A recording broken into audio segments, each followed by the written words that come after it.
ગામડું ગામ, ગામડાનો એક છોકરો, એને ખેતરમાં ચાલતા ચાલતા ખેડ કરતા કરતા એક ચમકદાર હીરો જડે છે.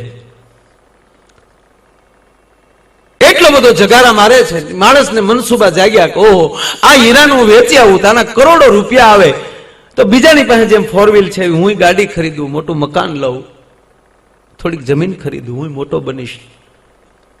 અને હીરો હાથમાં આવ્યા પછી તો હરખનો કોઈ પાર નહીં. વાત ચાલે છે, જબ તક બિકા ન થા તબ તક કોઈ પૂછતા ન થા, તુમને ખરીદ કર મુझे અનમોલ કર દિયા. સદગુરુ શું કરે છે ની વાત કરવા માંગુ છું કે એ હીરો લઈ અને પછી તો એ કહેવાય છે શહેરમાં જાય છે. ઝવેરી બજારમાં એ માણસ આવ્યો, હરખનો કોઈ પાર નથી, મોટું તેજ મારે છે. હીરો લઈને જાય એમ કહેવાય ઝવેરી બજારમાંથી દેવદાનભાઈ એને શરૂઆત કરી. એ એક ઝવેરીની પેઢી આપ્યો, જોજો ભાઈ હીરો મારે વેચવો છે. બોલે જોયું, બાજુમાં મૂકીને કીધું કે માફ કરજે ભાઈ, આ તો ખોટો છે. હે ખોટો છે બેટા. તેજ હતું એ ઘટ્યું થોડુંક. ઓહો, હું તો કેવા વિચાર કરીને આવ્યો ના ખોટો.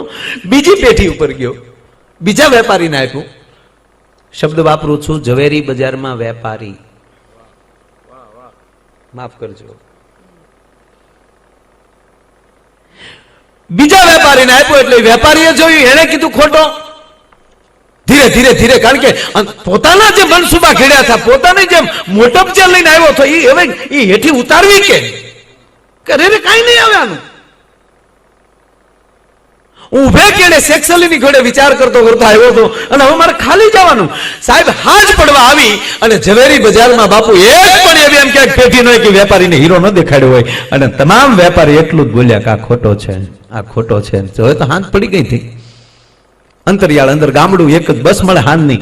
એમ છું ઘરે રે, હવે એ બસે ચૂકી જાય ને તો પાછું હાલી જવું પડશે. હવે કોઈ નથી દેખાડો, હાલને વયો જાવ. એક જ હાટડી બાકી રેલી. અત્યાર સુધી પેઢી કહેતો હતો, હવે હાટડી શબ્દ વાપરું છું. એ હાટડીમાં ઝવેરી બેઠેલો, પણ દેવદાનભાઈ પાકેલો. ઈ જામ નીકળ્યો એ માણસ અને યુવાનને આમ જાતો જોયો એટલે એને હાથ કર્યો કે દીકરા આયા બેટા. હા કાકા, સવારનો તો આવ્યો છો ને બેટા? મને ખબર છે, લગભગ તું માર્કેટમાં આટા મારે છે. હા, હું સવારનો આવ્યો છું. આવ્યો ત્યારે બેટા તું તેજમાં હતો, અત્યારે તારું મોઢું અણહરું છે. શું તારે કઈ ખરીદવું છે કે વેચવું છે? કે બાપા જવા ગયો કે ના ના બેટા મને વાત કર કે એવું કઈ નથી, પણ મને એક હીરો જડ્યો હતો તો મને કઈ ખબર નહીં, એટલે મારે એમ કે બહુ કિંમતી હશે, નાના કરોડો રૂપિયા આવશે એવા મનસુબા. એ તો મારી ભૂલ છે, મેં મનસુબા કર્યા હતા. પણ બધા કીધું ખોટો છે. તો હવે તમે એક બાકી હતા, મને એમ થયું કે હવે આનો શું કામ મારે સમય બગાડવો જોવે, અને મારે બસનો ટાઈમ છે એટલે મારે બસ ચુકાઈ જાય. અને ત્યારે એ ઝવેરી એટલું બોલ્યો, બેટા બતાવ તો સહી, દેખાવ તો દેખાડે. દેખાડે છે. મુજર્ગ બાપે ધીરે ધીરે હીરો ફેરવી ટેબલ ઉપર મૂકીને પછી ખંભે હાથ મૂક્યો. આ દુનિયામાં બધાય મળે છે, ખંભે હાથ મૂકનારા બહુ ઓછા મળે. તમારા દીકરાને તમારે કઈક સલાહ દેવી હોય તો દીકરો ઘડીક બાપ દીકરો મટી જજો, ઘડીક મિત્રો થઈ જજો. અને ખંભે હાથ મૂકીને કહો ને, એને મિત્ર બનાવીને કહો ને તો એ 100% સ્વીકારશે. કારણ કે ગીતામાં ભગવાન કૃષ્ણએ જયારે અર્જુનને કઈક કહેવાનું આવ્યું છે, બોધ દેવાનું આવ્યું છે, ત્યારે હે સખા તું મારો મિત્ર છો. ખંભે હાથ મૂકીને એટલું કીધું, દીકરા કોણે કીધું આ ખોટો છે?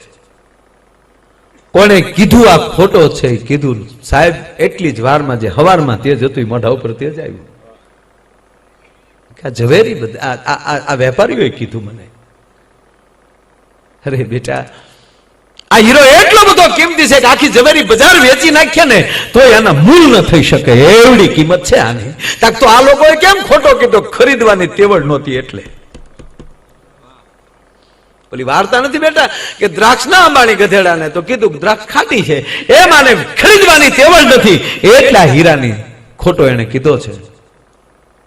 હવે ચિંતા કરતો જ બેટા, કે હવે કે હું ખરીદી શકું એટલી મારી તેવડ નથી, પણ એક આનો રસ્તો છે. શું કે લે આ તિજોરીની ચાવી, મારી મારે તિજોરી ખોલીને એની અંદર તું ઈ મૂકી દે અને તિજોરી કર બંધ ને ચાવી રાખ તારી પાસે. આ 21મી સદીનો ગુરુ. પૂછી મારા ગુરુને હાથ આવે તેથી ઉઘડે, હલવાડે ગુરુ ન હોય છે. ચાવ્યું તારી પાસે, તને મોજ આવે આવીને દોસ્ત, આ ચાવી તારી પાસે રાખ અને આજથી તારી જવાબદારી મારી. ભેગો સંત કરે આપ સમાન, હારે લઈ લે. તું મારી તારે રોજ મારી અહીંયા દુકાને આવવાનું, તને હું પગાર આપીશ. તારા પરિવારની આજથી તમામ જવાબદારી મારી છે યાર. એ પેટના દીકરા પગે ન લાગતા હોય એને બદલે 80 વર્ષના લાકડીઓ પડે પગમાં પડવા મળે. પરિવારની જવાબદારી તમારા સદગુરુની થઈ જાય છે, કારણ કે તમે તમારું માથું ન્યા ટેકવી દીધું છે. આજથી તારા પરિવારની જવાબદારી મારી. સાહેબ ભેગો થઈ ગયો અને પછી તો દેવદાનભાઈ ઘટના એવી ઘટે કે ઈ ઓલો તો વડીલ હતો, આ યુવાન, આને દીકરો નહીં. પહેલો શેલો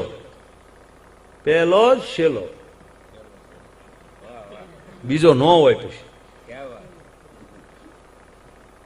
ક્રમમાં તું ગમે ત્યાં ઉભો હો, પહેલો ને શેલો મારે તો એક છે. અને પછી સાહેબ એવા બે પછી તો ભાઈ ધંધો એવો શરૂ થયો અને એવડું મોટી કંપનીનું નામ બન્યું કે કોઈ કેપિટલ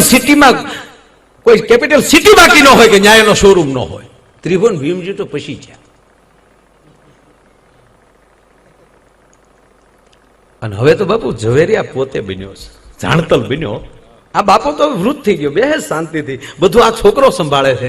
અને એમાં હવે એમાં એક હીરો વેચાવા આવ્યો અને એમાં છોકરાએ હીરો જોયો અને જે વેચવા આવ્યો છે એને કીધું કે ભાઈ આના 1 કરોડ રૂપિયા થાય. દાદાને થયું કે આનો છેલ્લી વાર ટ્રાય કરી લો છોકરાને. વિવેકાનંદને કીધું ને પરમહંસે, છેલ્લો ઘૂંટડો છે બટા પી જા, હું તો જાઉં છું. એને એમ છું કે હવે છેલ્લો ઘૂંટડો એકવાર સોટીઓ ભરલો, છોકરો કેમ બન્યો થઈ. એટલે કીધું બેટા બતાવ તો મને. એટલે બતાવ્યો. વડીલે જોયું પરફેક્ટ કરોડનો. પણ છોકરાને પોતાને આત્મવિશ્વાસ કેટલો છે જોવા માટે સાઈડમાં મૂકીને કીધું બેટા ધ્યાન રાખો, આ જેટલી ઊંચાઈએ ગયા તમે જેટલો ડુંગરો ઊંચો છોડો ને એટલી જ હેઠે ખાઈ હોય ધ્યાન રાખવાનું. તમે જેટલી સ્પીડમાં ગાડી આંકો એટલી સ્પીડમાં ખાળિયામાં જઈ શકો ધ્યાન રાખવાનું. એને કરતા ભલો ખાટલો ભલે આપણે કાંઈ ઉપાધિ જ નહીં. ઊંચાઈએ જાવ તો પડવાની ચિંતા છે ને.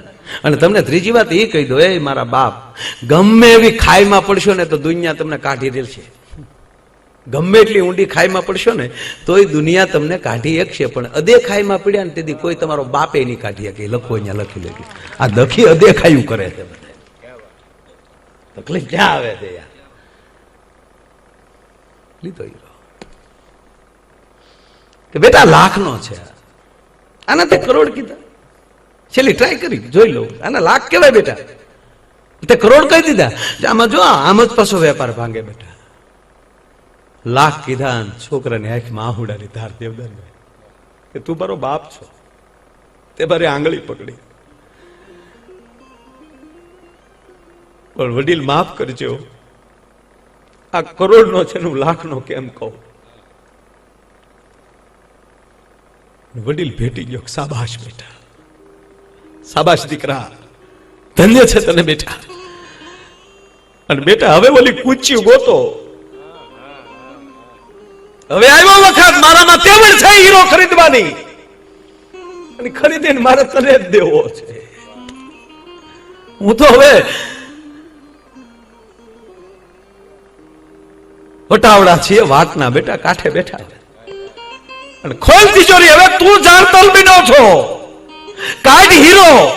હવે તું કિંમત કરને મારે ચૂકવવી છે, કારણ કે તું જાણતલ છો. હવે બીજાને નથી ચેક કરવાનું, તારે ચેક કરવાનું, તારે પારખવાનું.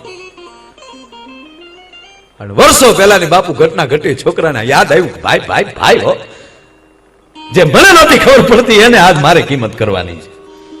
તિજોરી ખોલી, હીરો કાઢ્યો. અને દેવદાનભાઈ હીરો જોતા જોતા જોતા હીરો હાથમાં પડી ગયો. વડીલના પગમાં પડ્યો, મને માફ કરજો. શું થયું બેટા? કે આ તો ખોટો છે, હે આ તો ખોટો છે. કે ગાંડા ખોટો તો તેદી હતો, પણ ખોટો સમજીને ઝવેરી બજારમાં લઈ જવા દઉં તો એ ઝવેરીની વેલ્યુ ન થાય. એને તેદી તું વયો જા તો તારી અંદર જે હિરસ્વ પડ્યું હતું એ કોણ મારું કાઢત?